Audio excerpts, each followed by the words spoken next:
Is Steph Castle getting overlooked as one of the better rookies right now in the NBA? You are Locked On Spurs, your daily San Antonio Spurs podcast. Part of the Locked On Podcast Network, your team every day. Welcome back to Locked On Spurs right here on the Locked On NBA Network. I'm your host, Jeff Garcia, Spurs writer for Ken's 5 San Antonio. Glad to have you all back. TGIF, everybody. Hope you're all having a great day, end of work week as well. Hey, thanks for making Locked On Spurs your first listen every single day. Free and available wherever you get podcasts. Pick a platform. We are there, such as iTunes, Ken's 5 Plus app, YouTube. You know where to go. Do the subscription. Do it now. And check out the Locked On Spurs newsletters in the description below. It's free, completely free, and a nice little companion piece to Locked On Spurs. What are we talking about today? We're going to be discussing Steph Castle. The NBA released their recent NBA Kia rookie ladder, and the hometown guy, the guy who wears the silver and black, yeah, he's not in top 5. He's moving up the charts, but is he getting overlooked? Who are the players ahead of him? Who are the players right below him? We're going to be discussing that and then give our reaction to Project Marvel. For those who are not in San Antonio, that is the proposed sports district in San Antonio, which might include a new Spurs arena. So all the details are out. We know what's going on. We're going to give a reaction to that. By the way, for those who are not in San Antonio, trust me, right now it is a hot topic among the residents of the city. So, just so much things going on right now with the Spurs. You know, they got the Warriors tomorrow. They just finished the game versus the Jazz. They're looking better. Still no Wembanyama. Still no Devin Vassell as of this recording.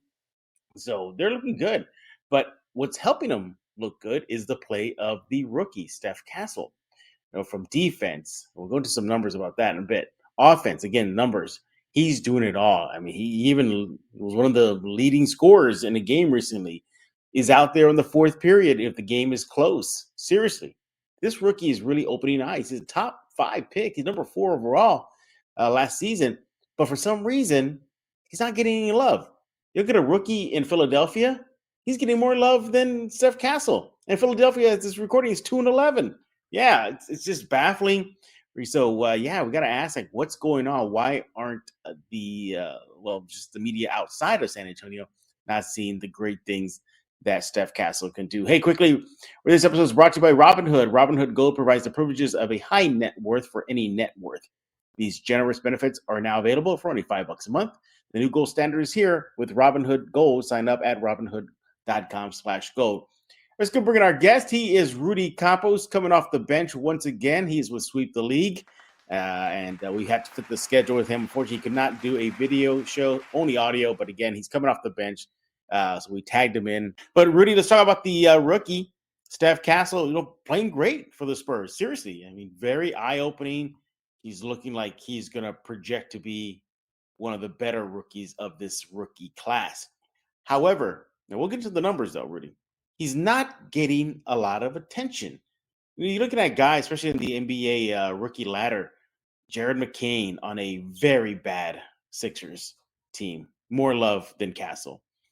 Looking at Zachary Richardson with the Hawks team. Again, poor team, but getting more love than Castle. Zach Edey, okay, fine. Maybe you can say, okay, I understand why he's getting a little bit more shine. But the point is, Steph Castle seems to be getting overlooked right now. I would not be surprised when the first Rookie of the Month award winners are announced that Castle's not given it. And it's maybe a Edey or maybe a Dalton Connect or Jared McCain. At least in the East and the West, Jalen Wells. Why do you think he's not getting a lot of attention despite the eye-opening play on both ends of the court from Castle? I think it could be simply this, that, people may think the Spurs are still that bottom feeder team and it's impacting them. I'll be honest with you. The thing that you got to look at too is that Stephon Castle's picked it up in the last few games because of the absence of both Devin and Victor. When they're playing, especially Victor Wembanyama, Stephon Castle has put up steady numbers, but he hasn't put up these massive rookie numbers that you're seeing some other rookies do. So it kind of is a Wemby effect. It kind of goes back to last year where Chet Holmgren was runner-up, basically neck and neck with Victor Wembanyama. At the end, it was pretty much Victor's to lose, but Chet had SGA with him, Jalen Williams. He had a supporting cast. So that kind of hinders Castle a little bit, but where they have him ranked at number 6 right now, as of this recording, it's a bit lower than I expected. Because of his play, he should definitely probably be top 4, in my opinion. Mm-hmm. But it's at the same time, when you look at a kid like McCain out of Philadelphia, there's no Embiid, there's no Paul George really because of injury. You're also, Tyrese Maxey's really the only guy, but even he's kind of been in and out. So that's the thing, is that McCain's getting that much more run. Also, no shot to you, Jeff, at all. Fantastic job with San Antonio Spurs coverage, but it's also, look at the media-driven cities that it is. Mm-hmm. It's Philadelphia. It's the Lakers connect. Even Memphis gets more eyes than San Antonio because of Ja Morant. There's a lot of factors that draw more attention to these players than you do of Steph Castle. Mm-hmm. I'll be honest. His coming out moment was the block on SGA against Oklahoma City to secure the Spurs victory. That was his coming out party, and you're going to see a lot more of it. Yeah. Now the good news is that in the recent rookie ladder, he moved up. He was actually ranked 10th in the previous one, but the current one now he's 6th. So he definitely shot up the ladder. Now, you brought up a good point, the Wemby effect. It could be just he cast a big shadow, and you're going to have to really play lights out in San Antonio if you want to have a bigger shadow than Wemby, which is doubtful for any player currently on the roster. Also think, too, is that, well, actually, I'm going to push back on you a little bit. I don't think it's a matter of playing time, because he's getting playing time. He's out there on the court in crunch time. You mentioned the block on SGA, and he was instrumental in helping the Spurs push away the Thunder when they were making a push late in the game. The block on SGA proves it there. I think there's something bigger here. I just think that, first of all, Zachary Shashay, I kind of get it too. Number 1 overall pick right now. Fine. Zach Giddey, as I mentioned, fine. He's playing very, very good, and I don't have no issue with him being ranked ahead of Castle. I have an issue with Dalton Connect, though, because he had that big game at like 30-something points for the Lakers. That was like one time. We're overlooking that Castle has been just more impactful than just a one-off game. Now, maybe Dalton Connect would do it again, but going over some of the numbers, Rudy, let me show you what I'm trying to prove out here, why he should be in the top 5. When he is on the court, okay, the Spurs offensive rating is 113.1 and a defensive rating of 109.8. You take him off the court, the offensive rating goes down to 109.4, and the defensive rating 114.8. Now, you can't tell me that's impactful, Rudy. It's very impactful. I mean, it shows the type of player that when they drafted him that we were talking about. He's a two-way player. He's a really good defender. I've been calling him a poor man's SGA before he was even drafted into the draft in the NBA. You're seeing a little bit of it too. He's going to have to work on his jump shot, but the impact that he brings to the Spurs, it makes you question as to when the team is healthy, should he relinquish his starting spot? I know I've told you on Locked On many times, Jeff, I would really like to see the starting rotation in the backcourt of Paul, Castle, and Vassell. That's ideally the way they should work it.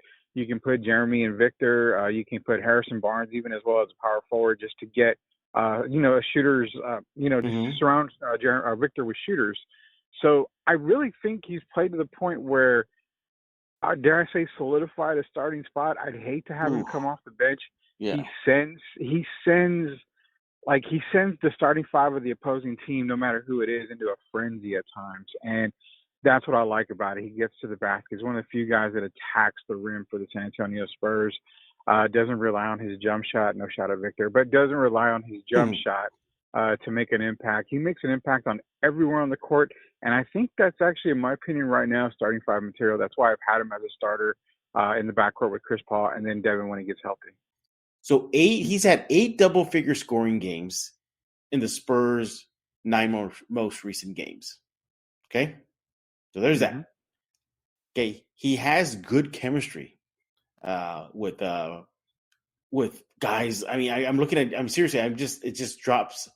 It's just mind-boggling why he's just not getting like more love than he should be of the rookie class. So balance distribution, balance facility. So he's already assisted Keldon Johnson on made shots 10 times already. He's already assisted Wembyama 8 times. Harrison Barnes 9 times. Zach Collins 6 times. Champagny 5 times. So he's showing balance. He's finding guys. He's helping them connect on the shots. All right, good stuff. And then you go on further. You just look at his last 5 games. All right, let's take a look at that. 12.8 points per game, 2.8 rebounds, 5.4 assists, all that in 31 minutes per game. It's the eye test, Jeff. I mean, you're playing the Lakers uniform. You're having a good game. Oh, yeah. You have one good game, and you have decent games. But because you're wearing the purple and gold and you're in the Los Angeles Lakers organization, you're going to get a lot of media love. You're going to get called this and that. Now, of course, Connect was my number 2 on my board, on my prospect board before the draft. I had him number 2 there, but I knew it's a whole type of Alice in Wonderland type, fall down everything, rabbit hole type thing with Connect. But the thing is with Castle, will he be in the top 5 next come around? I say he is. I don't know who you would drop out of the top 5 right now. Bub Carrington was probably playing at Rookie of the Year level for a while. Now he's number 7 on the list. So it's kind of crazy. We don't really understand. Now, if you see Victor and Devin out for a longer period, then Castle could very well shoot up to the top 3 easily. He's playing that kind of basketball, that good right now, to where you can't shoot him to the top 3. I think it just depends on the playing time. Chris Paul already shows, important fact here is he shows he can trust Steph Castle. So I think if you see the guys out of more extended period of time, you're going to see Steph Castle probably no less than 4th on the list that's going to come out. But again, if they come back, you're going to see his numbers drop a little bit. I think as much as he would love to be considered and win it, ultimately, if you hear what he says after the game, before games, practices, what have you, it's all about winning. He says, I'm not out there to be a rookie because I'm not thinking that. I'm out there to how to help the Spurs win. So I think that's a great mindset for the young guy. He is Rudy Campos of Sweep the League. Make sure to follow my next at Sweep the League. We're not done talking about Steph Castle. We're going to look at some more numbers and get look at who's chasing him on the NBA rookie ladder. There's some guys hot on the heels. I know one kid in the NBA has Rudy's attention. We're going to be talking that and more. But first, I want to talk to you about Chime. We've all hit a point where we realize it was time to make serious money moves. Take control of your finances by using Chime checking account with features like no maintenance fees, free fee overdraft up to $200, or getting paid up to 2 days early with direct deposit. You want to go to chime.com/NBA right now. Look, Chime allows you to overdraft up to $200 again with no fees.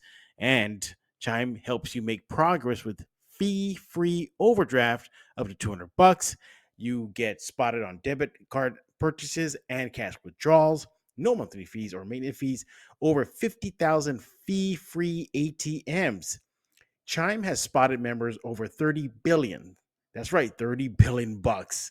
Look, friends give friends a boost, right? Eligible members get complimentary boost to temporarily increase a friend's spot me limit. When you give a boost, they can boost you back to temporarily raise your limit. Set up direct deposits in your Chime account after qualifying direct deposit of $200 plus. Chime will notify you to enroll in SpotMe. With an activated debit card, Chime will spot you up to $200 when you exceed your balance. Your next direct deposit is applied, and to your negative balance, Chime will never charge fees or interest for using SpotMe. Make all your finances a little bit greener by working towards your financial goals with Chime. Open your account in 2 minutes at chime.com/NBA. That's chime.com/NBA. Chime feels like progress. Banking services and debit card provided by the Bancorp Bank NA or Stride Bank NA. Members FDIC. SpotMe eligibility requirements and overdraft limits apply. Boosts are available to eligible Chime members enrolled in SpotMe and are subject to monthly limits. Terms and conditions apply. Go to chime.com/disclosures for details. Hey, I want to talk to you about Game Time. Go to gametime.co right now. Game Time is a new feature called Game Time Picks. Makes getting tickets easier for your favorite live events that much better. Game Time filters out the fluff, so you only get incredible deals on great seats. You don't have to waste time searching through thousands and thousands of tickets. Hey, Game Time has it all. They have the super deal. They got seats view before you buy. They got curated deals to make it easier to find the best price on great seats, the lowest price guarantee, event cancellation protection, job loss protection. You will be pleasantly surprised with this app. Go get it right now. Game Time picks. Again, that's a curation that makes it easier to save more on sports, concerts, comedy, theater. Hey, they have the lowest price guarantee, or Game Time will credit you 110% of the difference. Game Time ticket coverage. Your purchase is covered with the most flexible customer service policy in the ticketing industry.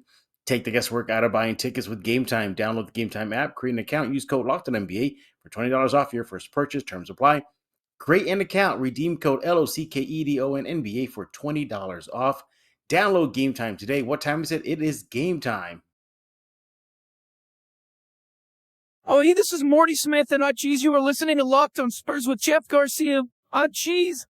We're back here on Locked On Spurs with Rudy Campos, the only sixth man we got here because he's stepping up once again. We had a schedule conflict with the previous guest, and then I had to tag him in. And like the Von Erichs brothers did. I said, hey, I need help. I need help. I need to tag you in. And you're Carrie. You came off the ropes. So we're talking about Steph Castle and him getting overlooked, at least of top 5 rookies in the latest NBA rookie ladder. Close on his heels, according to the NBA.com website here, is Bub Carrington with the Wizards. He's averaging 10.4 points per game, 4.4 rebounds, 5 assists. Now, interesting enough, the last ranking, he was number 3, so he's dropped to 7. So, but that is the closest competition according to the rookie ladder. You kind of been high on this kid. What do you like about him? He's a stat stuffer. I mean, he does everything great. He plays both ends of the ball. I just like everything about the kid, and he's a kid that didn't get a whole lot of love coming in to the draft, but for those people that were actually studying the draft, they could see that he could be a player. Just depending on what team he went to, and to be honest, he went to the perfect team because they're trying to get reasons to get rid of Jordan Poole and Kuzma, and Carrington's actually going to help that fact that they can move on from those two guys, or at least one of them. But yeah, Bub Carrington, all around great player for the Washington Wizards. It surprises me that he's kind of been dropping a little bit, but I think at the end of the season, you're probably going to see him in the top 5 when it comes to rookies. Oh yeah, for sure. Yeah. And here's the thing too. What also makes me feel that, hey, we're going to take everything into consideration, NBA rookie ladder, then as much as you all recognize his block on SGA, I mean, King James had nothing but good things to say about Steph Castle after the recent matchup. Says that, bright future, was even getting him tips. I think that bodes well for Steph Castle's development and boost it. I honestly feel that he better be in the top 5 at the next round because there's just no way. The numbers are screaming it. Do you think him moving to the bench could hurt him? Like as far as numbers and getting a little bit more recognition? Oh yeah. I mean, if he goes to the bench, then obviously there's limited minutes there. He's not going to play the same amount of minutes. He's going to see his shots go down. He's going to have less attempts to make plays. To me, there's good things and bad things about being demoted to the bench. You have Manu Ginobili's situation where it just made perfect sense. But in the world of Steph Castle and the current Spurs situation, you don't have the benefit of starting the game slow and then playing catch up the rest of the game. You've already got an explosive player in Keldon Johnson coming off the bench. I think that's enough right there. Keeping Castle in the starting 5 allows you to get to a fast start, puts another ball handler on the court, puts another really good defender on the court to go alongside Chris Paul and Devin Vassell. So to me, it makes 100% sense to keep him on the starting 5 just so you can get that fast start so you're not playing catch up later on in the game. Yeah, I think look. All these rookies are going to hit the rookie wall. It's going to happen. It's inevitable. It even happened to Victor. So we'll see how they barrel through that. And I think that could be a big factor in this divvying up who's rookie of the year, who's on the rookie team, all that good stuff. But from these numbers, Rudy, seriously, these numbers are just staggering, like what he's doing. So again, just looking at the last 5 games, he's making about 2 3-pointers a game now in the last 5, which is huge if you remember the Spurs, because they don't really have that many threats beyond the arc. Mm-hmm. He's hitting about 39%. He's playing a clean game, 1.2 fouls. His true shooting percentage, 53%. So he's definitely trending the right way, and the numbers, at least the stats on the NBA rookie ladder, prove that. He was ranked really low in that, and now he's just shot up to number 6. For him to not be top 5 in the next round would be just a travesty. I'm going to start handing out the pitchforks to Spurs fans, Rudy, if that doesn't have it. I'm going to have a little stand on the side in San Antonio, be like, pitchforks, get your pitchforks here. Castle got overlooked again. But, setting aside the rookie ladder, I mean, Castle, he's all that, isn't he? I mean, he's the truth, right? We're going to be shifting gears now. There's a big talk right now in the city of San Antonio, and that's Project Marvel. No, I wish we were talking about the Marvel MCU universe. It has nothing to do with that. Darn it. But nevertheless, that is a title or code word, I should say, of a proposed new sports district in San Antonio, which might include a new Spurs arena. Yesterday, the city was pretty much given a presentation of what it would look like, what would it cost, et cetera, et cetera. It's a big, big topic in the Alamo City. We're going to be talking about that in just a few seconds. But hey, I want to talk to you about Robinhood. With Robinhood Gold, you don't need a silver spoon to eat up the financial favors of the 1%. Robinhood Gold allows others to get the rates and perks usually reserved for the high society. Now, the resourceful individual with Robinhood Gold can earn the very liberal rate of 4.25% APY on uninvested cash and be rewarded with a handsome 3% retirement boost on IRA account contributions. Robinhood Gold provides the privileges of a high net worth for any net worth. These generous benefits are now available for just $5 a month. The new gold standard is here with Robinhood Gold. Sign up at robinhoodgold.com. Terms apply. For product-specific disclosures, visit robinhoodgold.com. Investing involves risk. Rate may change. Gold membership is offered by Robinhood Gold, LLC. You are listening to Locked On Spurs with Jeff Garcia. Subscribe on YouTube and sign up for the Locked On Spurs newsletter. We're back right here on Locked On Spurs with Rudy Campos. Hey, Rudy, I heard the real Project Marvel is you, because I hear you're getting that good stuff, that super soldier serum. Is that true? Very true. I wish you wouldn't have told everybody on Lockdown, because now I'm going to get DMs left and right for it. But yes, I am the next version of Captain America. I have the super serum. The only thing is we're trying to work through the adamantium body. So man, Oops, indestructible. I'm sorry. Indestructible. Let's going to talk about the big talk right now throughout the city, and that is Project Marvel. So what is Project Marvel? So those of y'all who don't live in San Antonio, there is a push to bring a entertainment sports district in downtown San Antonio. Now, keep in mind, this is just the roots of it, baby step. It's just a seed in the ground right now. But it might include a new Spurs arena. So yesterday, the Project Marvel, the details of it was presented to the city council, and a lot of stuff was revealed. Apparently, no, San Antonio taxpayers won't foot the bulk of the bill, but there will be a little bit of a bill regarding the infrastructure. So there's where the city of San Antonio residents could be footing the bill. They would have got apparently some really well-known buildings in San Antonio, that downtown area. There's a federal building. They're going to gut it and turn it into a theater if everything goes forward. There's going to be this massive bridge. The Alamo Dome basically is going to look like something out of Cybertron. Seriously, there's renderings of it right now if you look online. I might flash one right here, right now. But nevertheless, Rudy, you heard the details. We got the preliminary thoughts and proposal and the numbers and the drawings, all that fun stuff.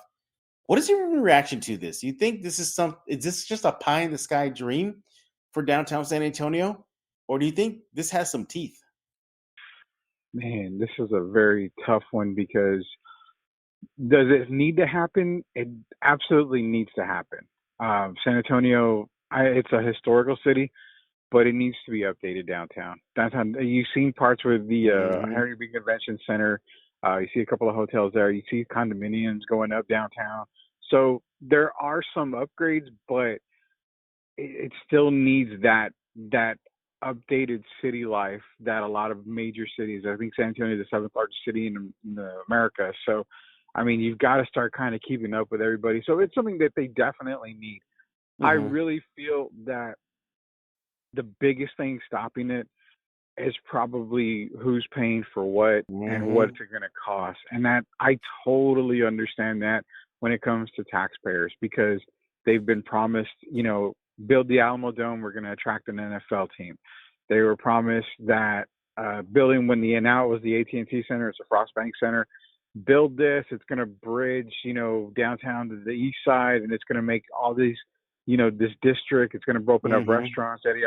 They were promised so much stuff in the past. It's kind of hard to win over San Antonians right now because here you are saying now we want to update the Alamo Dome. That's going to attract what? Well, we want to attract the NFL team. Hasn't worked before. You update the Alamo Dome. If the best you can get is WrestleMania or a Royal Rumble and an NCAA Final Four, was it really worth that upgrade? I mean, that's what a lot of people need to look at. Personally, it has to happen, yes, but I have the asterisk saying, well, where is this going to come from money-wise? Well, who has to pay for this? Is UTSA going to be responsible for some of it because they play there? I mean, so much stuff. Going back to the Spurs need a new arena. They need it downtown. It's really in the middle of nowhere, to be honest with you. It's by the Coliseum. Yeah. It's old ground. It's old grounds. So, I mean, they definitely need a place right there. Downtown would be perfect. I think that has to happen. But again, Jeff, if you're not willing to open up your vault and dump, 45, 50 million out of your own money, who's going to pay for it? Yeah. And that is going to be the ultimate decider. Another interesting thing is the parking. For those that don't live in San Antonio, downtown parking can be a nightmare. Horrid. All right. And although it looks pretty on paper, the rendering of what could be new downtown San Antonio, it still doesn't address the parking. To me, I think it's going to come down to those two things: parking and who's paying for all this.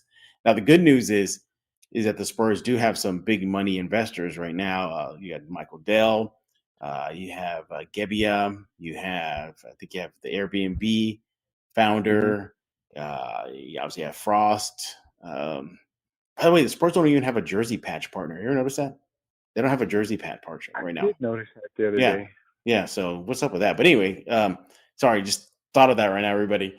But yeah, I think it's going to come down to the price and then the parking. And then is it a situation of fool me once, shame on you, fool me twice, shame on me? Because the east side is supposed to be looking like a whole freaking new downtown right now, right, Rudy? I mean, that's what we were told, right? It was going to revitalize the area, new hotels and restaurants, all that east side, and nothing. And look, I mean, there's so many things were revealed, from a bridge. There's going to be a bridge connecting all these facilities if things move forward. Now, keep in mind, everybody, this is years in the making. Approximately about 10 more years, because that's how much longer the Spurs' current lease is with the Frost Bank Center located in the east side. So here's a few things, too. They're going to have to start winning, because if this comes to a vote, and let's just say the vote on it is, I'm making this up, 2 years from now, and the Spurs are still a 22-win season, 35-win season team, it's going to be hard to sell it. Another thing, too, is, as you mentioned, sure, not bells and whistles, pretty pictures, and, we move forward, but what can it attract? What will it attract? They're during the conversation with the city council, they're talking about music festivals a la Austin City Limits, big festivals like that. And then, of course, the NCAA tournament. It was revealed during the talks that this is the last time that San Antonio is going to have one. as far as the men's one, and then I think they have one more women's one, and that's it. That's it. Because why? Because according to the meeting, there was told that the NC said, yeah, San Antonio, you can't handle it anymore. The Alamo Dome is good, but it's beyond that. The hotel space, other venues. So yes, San Antonio does need this 100%, but who's going to pay for it? And that's the big sticking point. Obviously, the Spurs are probably going to chip in some stuff, some cash. Maybe other investors do. But can I ask you the big question here? If this does not move forward, you think relocation could be on the lips of fans and maybe thoughts you with the Spurs? You had to bring me on this episode and ask me that question. I see what you did there. You didn't have a guest answer. You brought me I on made here it for all that. up. Yeah, I made it all up. No. So if it doesn't go through, which if I'm a betting man right now, which I am a betting man, I'm going to say it does go through. It does pass eventually. Yeah. So I think it'll pass. It just makes too much more sense for San Antonio to pass this up, knowing that you're not basing it off of NFL teams or anything. You're actually upgrading a lot of older buildings to make them more updated and using them to attract more than just sports. Because that's what Project Marvel is not about sports. Sports is the most important part of it because it talks about the Alamo Dome, which everybody already says, hey, it's football. And then it talks about the Spurs in the arena. Look beyond that. It's attracting major music concerts, like you said. It's attracting everything, more conventions to San Antonio. So it's a bigger picture than that. But if it doesn't pass in the Spurs arena, it's 10 years later, Spurs are done with their lease. Do they relocate? I will say this. On a scale of 1 to 10, 10 being for sure they're out of here, I would put it at probably 6.5, a 6 that they might. Because nothing against, San Antonio, but if God, it's hard because if they're not winning by then, do you blame them? I mean, it goes back to that. If they're not winning, they need something sexy. You want to build them an arena, they don't do it. Okay, well, we're kind of out of here. Yeah. I don't think they're going to move. I think that the 6.5 I have on it is the talks of them possibly relocating. Do they go to Austin? Do they go somewhere else? Seattle? Well, Seattle will have an expansion team by then, I feel. Already by then. They'll have one. So I'm not worried about the Sonic thing. I think they'll be fine. But I think eventually if it doesn't go through or something doesn't kind of come together, the possibilities of relocation talk, not happening, but talk, is going to present itself. So I think it'll be I think it'll be a threat. And push people to vote yes if they do propose, like, hey, taxpayers, y'all gonna have to pay for this. Or at least not all of it, some of it. And it was brought up. Yes, they did bring it up that the taxpayers would pay a portion of the. I think it was called the infrastructure part of it. But before I put a wrap, we have some official statements from two big heads over at the Spurs side of things. That's RC Buford and Peter J. Holt. They released statements. Let's go read RC Buford. He is a CEO of the Spurs. He says, quote, "We're thrilled to see the city's interest and are looking forward to developing a collaborative process that includes input, dialogue, and consensus from across our entire community. A new arena in downtown San Antonio represents a generational opportunity to shape the future for our community, fostering economic growth, celebrating the city's identity, and creating a vibrant gathering place for all."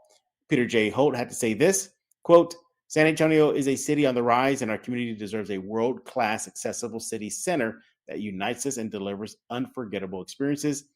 A centrally located entertainment district anchored by the Spurs," interesting, "could help bring that vision to life, benefiting fans, families, the entire San Antonio region.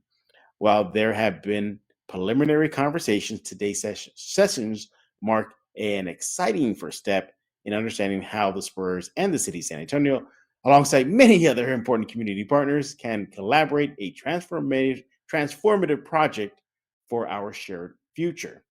Yeah, so it looks like the Spurs really want to be that anchor for this. Remember, this is, again, everybody, this is not a Spurs entertainment sports district. This is a city entertainment sports district, which could be adding a Spurs arena in it. So, I mean, who knows? Maybe they move forward, but without the Spurs, I could see that happening. Saying like, yeah, we're still going to do this, but sorry, no new arena. I mean, that's on the table. That could happen. I think you've been in media a long time, longer than I have, and fortunately, I've been lucky enough to be in it for quite a while. If you really break down a lot of those words, you can kind of read between the lines saying, we want that arena. Yeah. And we're going to get that arena. Yeah. And if it doesn't happen here, we're going to threaten with it happening somewhere else. Like, to me, it was threatened with the SBC Center, remember? I mean, they almost did it. That's what we're saying. It's happened before. It's probably going to happen again. And that's all I can say to Spurs fans is just, there you go. Don't be upset if it comes out. It's possibly that could happen again. All right. That's Rudy Campos of Sweep the League, giving his thoughts on Project Marvel. No, it's not Captain Marvel or Marvel. Remember that? No, it's good job, MCU. Oh, it's not Marvel. It's Marvel. But anyway. Sorry, I hear Project Marvel, everybody. I started nerding out. Sorry, I can't help it. But give us your thoughts. What do you think about Steph Castle? Is he getting overlooked right now in the rookie ladder? What do you think about Project Marvel? For those of y'all living in San Antonio, will y'all be voting yes if it does get to that point? Do you want to help spend for another Spurs arena? Let us know. Let me know on Twitter, or X now, I should say, at Jeff G Spurs Zone. Subscribe to Locked On Spurs right now. Go push that button. Subscribe, go to YouTube, do all that good stuff. But before we continue, Rudy, tell us about Sweep the League. Yeah, go to YouTube, search Sweep the League TV, be a subscriber. You'll catch all of our shows, which is Sweep the League TV.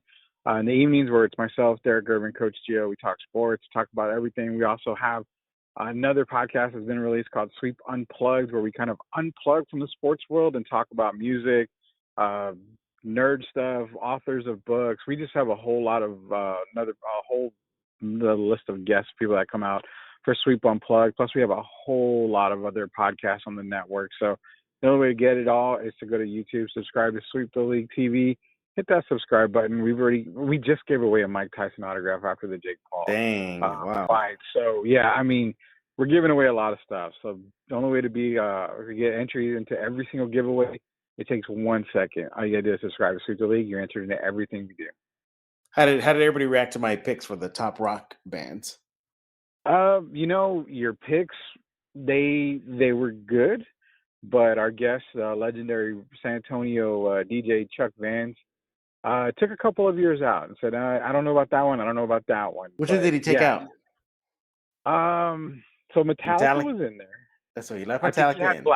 I think he had Black Sabbath in there. Yeah. That stayed in there. You had Iron Maiden, he took Iron Maiden out. He did take Iron Maiden out of there. And your fourth was, you got to remind me on the fourth. Oh my God, AC/DC, I think it was. It might have been AC/DC. So those two got taken out. Wow. Now, who did he have, or which bands did he have? So with Chuck Vance, he had Metallica. He had Black Sabbath. Mm-hmm. He had